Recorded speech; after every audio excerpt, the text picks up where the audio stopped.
एक 25,000 पर 5 बार आए और 5 बार रिजेक्शन। क्या कह रहा है इंडेक्स का चार्ट? देखिए, पीसीआर से अनुरोध है मेरे स्क्रीन को शेयर करें और चार्ट को डिस्प्ले करें। निफ्टी फ्यूचर्स की चार्ट जो स्क्रीन पर अगर आपके दिख रही है, ये देखिए दो लाल लकीरों के बीच में एक ट्रायंगुलर पैटर्न बन रहा है। जिस दिन भी ये ट्रायंगल टूट के नीचे की तरफ चलेगा उस दिन हम शॉर्ट होंगे, और जब तक ये नहीं होता है एक और रीटेस्ट अपर लाइन का 25,500 तक रूल आउट नहीं किया जा सकता है। क्या पता नीचे का ब्रेकआउट आज आ जाएगा, या हो सकता है 2-4 दिन हमें और झटका ले। तो 25,500 ही तक की गणना ये है। 25,500 से ज्यादा की तेजी संभव नहीं लगती है, और अगले फॉल में हम पिछली बार वाला जो लो बना था 21,900 का, उसके भी नीचे चले जाएं, क्या पता 21,300 तक। तो 25,500 से लेके 21,300 की रेंज है, और जब तक ब्रेकडाउन नहीं आ जाता है इस लाइन का, हम शॉर्ट सेलिंग स्टार्ट नहीं करेंगे। ओके, चलिए, तो ये इस समय निफ्टी पर रिव्यू। सेक्टर स्पेसिफिक अब क्या व्यू बन रहा है? कहां पर आप सबसे ज्यादा बुलिश हैं, कहां पर आप सबसे ज्यादा बेरिश हैं? चलिए एक और चार्ट देखते हैं। बैंक निफ्टी की भी चार्ट दिखा दीजिए पीसीआर कृपया। बैंक निफ्टी में देखिए इतना तेजी का हाहाकार, हाय तेजी, इतनी तेजी, कितनी तेजी। भाई साहब, 22 अप्रैल को जो बैंक निफ्टी का 55,600 का भाव आया, वो भाव अभी तक 1 महीने से ऊपर हो गया, दोबारा नहीं आया।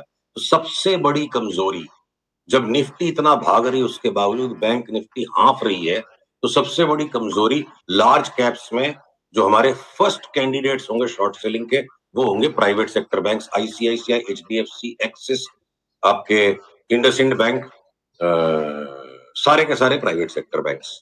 तो सेक्टर स्पेसिफिक में एक तो प्राइवेट सेक्टर बैंक्स को हम शॉर्ट करने के लिए वेट कर रहे हैं। क्या पता अगर बैंक निफ्टी ने आज का लो तोड़ दिया तो शॉर्ट सेलिंग आज ही ट्रिगर हो जाएगी, स्टॉप लॉस लगेंगे। सेकंड बात, मैं पास्ट में भी कह चुका हूं, पीएसयू बैंक्स को शॉर्ट नहीं करेंगे। इसका मतलब ये नहीं है कि वो भी 10-12% नहीं घट सकते हैं, पर जब भी ये निफ्टी का करेक्शन कंप्लीट हो जाएगा, क्या पता निफ्टी नया लो बनाए, क्या पता 1000 पॉइंट ऊपर से घूम जाए। अगली चाल जो है निफ्टी के मेंटेन कर रहे हैं, 32,000 तक निफ्टी जाएगी, क्या पता दिसंबर तक, क्या पता अगले साल मार्च तक, और उसमें सुपरलेटिव परफॉर्मेंस देंगे पीएसयू बैंक्स, इसलिए हम उन्हें शॉर्ट नहीं करेंगे। ये पंजाब नेशनल बैंक 180 का भाव हो जाए और ये आईडीबीआई 60-70-80% कमाई हो जाएगी, दुनिया भर के पीएसयू बैंक ऐसे जिसमें डबल हो जाएगा भाव, तो हम पीएसयू बैंक्स को शॉर्ट नहीं करेंगे। हो गई बैंकों की बात। सारे एनबीएफसी शॉर्ट है, और अगर ये निफ्टी का ड्रॉप बड़ा आता है तो उसमें लीड करेगा इसको Bajaj finance, Bajaj Finserv, HDFC life, SBI life, जिसमें हम तेजी में थे कि भाई इंश्योरेंस के स्टॉक्स को नहीं बेचेंगे। एलआईसी भी एक तगड़ा बॉटम बना रहा है, वो बात बन नहीं पाई एलआईसी की भी चार्ट में। तो तीनों लार्ज इंश्योरेंस के स्टॉक्स को भी बेचने में और शॉर्ट करने में मेरे को परवेज नहीं है। एसबीआई कार्ड से भी अब निकल गए। तो एक्सेप्ट फॉर पीएसयू बैंक्स, मोर और लेस सारा फाइनेंशियल स्पेस निफ्टी के डाउनसाइड को लीड कर सकता है, ये मेरा भय है। जब पैन आउट करेगा तब हम देखेंगे। ऑटोज में अगर हम आ जाएं, टू व्हीलर के स्टॉक्स को हम लॉन्ग पोजीशन को छोड़ेंगे नहीं, घर में डिलीवरी को छोड़ेंगे नहीं। ये अगली तेजी जब भी बनेगी, बजाज ऑटो, हीरो मोटो का हो सकता है डबल भी हो जाए। तो बाकी निफ्टी के साथ अगर 8-10% घटेंगे तो हर चीज में ट्रेडिंग पॉसिबल नहीं है, कुछ तो डिलीवरी का काम करना पड़ेगा। फोर व्हीलर स्पेस में हो सकता है अशोक लेलैंड बेचते तो बेचते, बाकी मारुति और टाटा मोटर्स के साथ भी हम ये होशियारी नहीं करेंगे शॉर्ट वॉट करने की, इनको डिप में नीचे लेना है। मैं अगले सेक्टर पे अगर आ जाता हूं, आपके एफएमसीजी के स्टॉक्स, टाटा कंज्यूमर में कोई टेक प्रॉफिट कर ले और शायद 200 रुपया नीचे मिल गया वापस तो मिल गया। बाकी के जितने भी एफएमसीजी के स्टॉक्स है, फियर के एटमॉस्फेयर में सेफ्टी नेट हो जाता है इनमें, और चार्ट्स तो दिखा रही है। कोई भी हल्का फुल्का भी डिप आएगा तो हम लेंगे। लीवर की, एशियन पेंट्स की ट्रेडिंग करना पॉसिबल नहीं है। हो सकता है क्या पता हम थोड़ी बहुत आईटीसी में ट्रेडिंग कर ले, एक अंतिम डिप आ जाए 380-85 का, अगली तेजी में वो भी लगता है 550-600 का भाव हो जाएगा। तो शॉर्ट सेलिंग बहुत ही सिलेक्टिव स्टॉक्स में अनुज करनी है, क्योंकि अगर ये मार्केट पैन आउट हो भी जाता है एक और नया लो बनाने में, तो जो पिछले साल सितंबर से करेक्शन स्टार्ट हुआ उसका अंतिम चरण होगा। अंतिम चरण में आदमी उल्टा फंस सकता है। बहुत सोचे समझे गिनती के स्टॉक्स ही शॉर्ट करने के होते हैं। कुछ पेन को तेजी का सौदा बना के एब्जॉर्ब भी करना पड़ता है। 100% की चाल बाद में मिलेगी और आपको परफेक्ट भाव पे बजाज ऑटो मिल जाएगा, इतनी कृपा किसी पे नहीं होती है। तो ज्यादातर स्टॉक्स को अगले घटावड़े में लेने का ही है। अब चाहे वो डिफेंस के स्टॉक्स में हमने खूब तेजी का दांव लगाया 22,000 की निफ्टी पे, आज सारे के सारे डिफेंस के स्टॉक्स की चार्ट बिल्कुल तैयार है। मुनाफा लो, टेबल पे से हट जाओ। इन स्टॉक्स को शॉर्ट नहीं कर सकते। 10-20-25% भी अगर घट जाएंगे, इनको शॉर्ट करके कभी भी उल्टा पड़ सकता है सौदा, तो उनको डिप में लेंगे।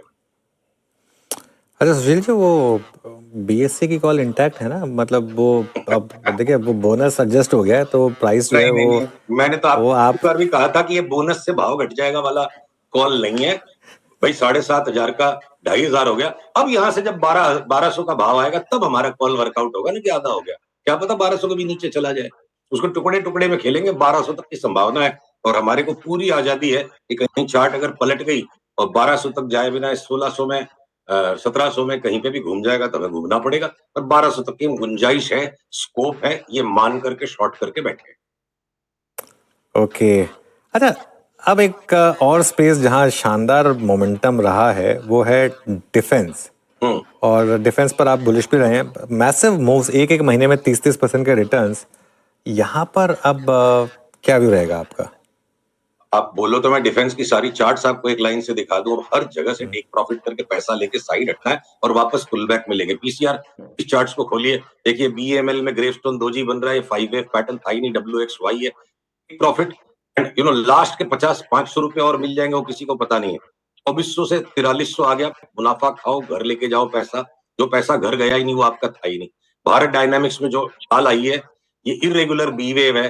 कोई आश्चर्य नहीं होगा कि स्टॉक, अगर कह नहीं रहा हूं कि आधा हो जाएगा, पर आधा हो सकता है। वो खतरा बना हुआ है, शॉर्ट नहीं करेंगे इसको। मुनाफा टेबल पे से उठाइए। भारत इलेक्ट्रॉनिक्स सेम तरीके से आप देखोगे चार्ट, इतनी ज्यादा जो सुपरलेटिव मूव दे चुकी है, अगर वापस 250 रुपए आ जाएगा तो क्या करेंगे? बुल मार्केट पैटर्न नहीं है, मैसिव रैली बनी इसमें। भारत फोर्ज एक ऐसी चार्ट है जिसने इस तरह की तेजी नहीं बनाई जो बाकी स्टॉक्स में बनी है। इसकी लेन को हम नहीं बेचेंगे, ये एक एक्सेप्शन है।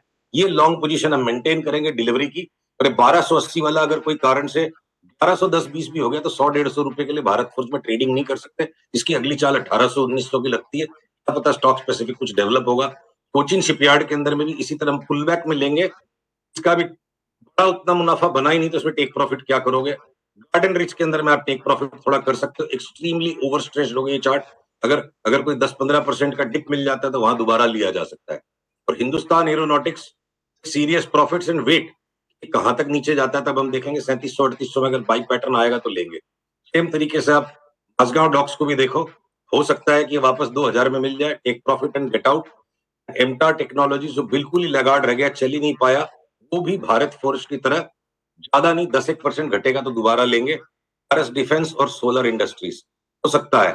सोलर इंडस्ट्रीज तो फ्यूचर्स में भी आ गया, इसको हो सकता है हम शॉर्ट कर दें। भारत इंडस्ट्रीज लगता है कंप्लीट टॉप आउट हो चुका है, कोई फ्लेयर अप लास्ट आ जाए।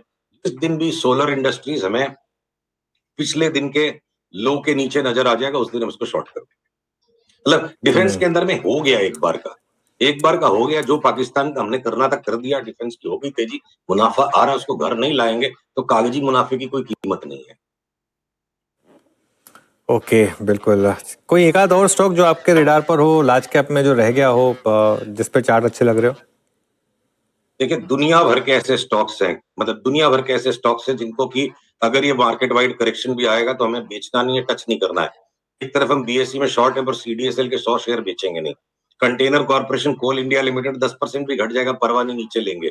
हम भेल, बायोकॉन, कैम्स, बैंक ऑफ बड़ौदा, बजाज ऑटो, अंबुजा सीमेंट, एसीसी, कोल इंडिया लिमिटेड, क्रॉम्पटन ग्रीव्स, वोल्टास, आपके हिंदुस्तान लीवर, एलआईसी हाउसिंग फाइनेंस, एलटीएफ एंड एम्फेसिस, ये हम 100 शेयर बेचेंगे नहीं, छोड़ेंगे नहीं इनको।